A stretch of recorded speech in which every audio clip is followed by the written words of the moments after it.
Bismillah. Apa tadi yang telah disampaikan oleh saudara kita Ustaz Idrus Ramli tentang bolehnya bid'ah hasanah, kita sepakat kembali kepada dalil kullu bid'atin dhalalah. Semua bid'ah adalah sesat. Sekarang untuk menjadikan kullu itu sebagai suatu yang amun makhsus, suatu umum tapi dikhususkan, maka butuh dalil. Kalau tidak ada dalil, maka hukum asal bahwasanya kullu adalah memberi faedah apa? Keumuman. Ini disepakati oleh para ahli usul. Kemudian beliau Al-Akh Idrus Ramli menyebutkan tentang dalil-dalil yang menunjukkan boleh dikhususkan.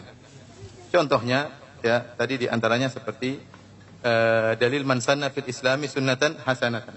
Dia mengatakan namanya sanna dalam bahasa Arab itu ikhtira', membuat sesuatu yang baru, dan ini tidak benar. Karena telah disebutkan oleh Al-Azhari, salah seorang ulama Syafi'iyah besar, ahli lughah, yang hidup pada tahun abad keempat, wafat 370 kalau tidak salah, dalam kitabnya Tahdzibul Lughah menyebutkan bahwasanya makna sanna bukan artinya menciptakan, tapi memulai. Ya, man ibtada al-amra, ya barang siapa yang mulai suatu perkara, ya kemudian fatabi'ahu ghairuhu, diikuti oleh orang selanjutnya. Ini disebut dengan apa? Sanna, ya.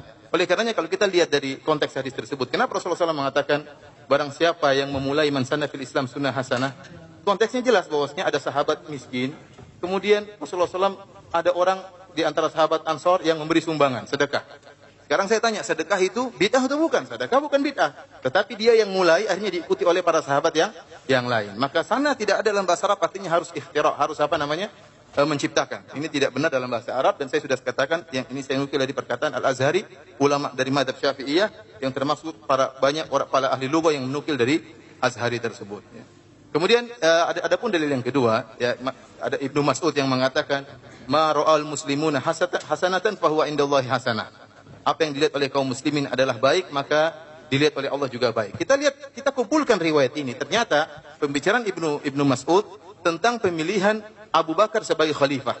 Abu Bakar sebagai khalifah. Tatkala itu para sahabat sepakat bahwasanya Abu Bakar adalah khalifah. Sehingga Ibnu Mas'ud mengatakan bahwasanya apa yang dikatakan dilihat oleh kaum muslimin, yaitu para sahabat sebagai kebaikan, maka itu kebaikan. Karenanya banyak ulama yang menyebutkan hadis ini untuk masalah ijma'. Ijma' ulama. Jika ulama semua sepakat, bukan sebagian orang berpendapat ini baik kemudian diikuti. Karena kalau kata Ibnu Hazm rahimahullah, kalau kita artikan muslimin di sini ba'dul muslimin, apa yang dilihat oleh sebagian muslimin itu baik, maka kita akan diperintahkan oleh Allah dengan dua yang kontradiktif. Kenapa? Karena bid'ah selalu begitu, ada yang memandang baik, ada yang memandang buruk. Ada yang memandang baik, ada yang memandang buruk. Kalau gitu kita ikut pandangan yang mana? Pandangan yang mengatakan misalnya ini baik atau ini buruk, susah. Oleh karenanya barang siapa yang menafsirkan Muslim di situ alif lamnya adalah alif lam menunjukkan ba'dul muslimin, maka kata Ibnu Hazm dia telah menyatakan Allah memerintahkan kita kepada dua hal yang kontradiktif. Oleh karenanya al-muslimu di situ artinya ijma', dan disebut oleh para ulama ini merupakan dalil ijma'. Oleh karenanya dua dalil ini tidak bisa mentaksis kullu bid'atin dhalalah, ya.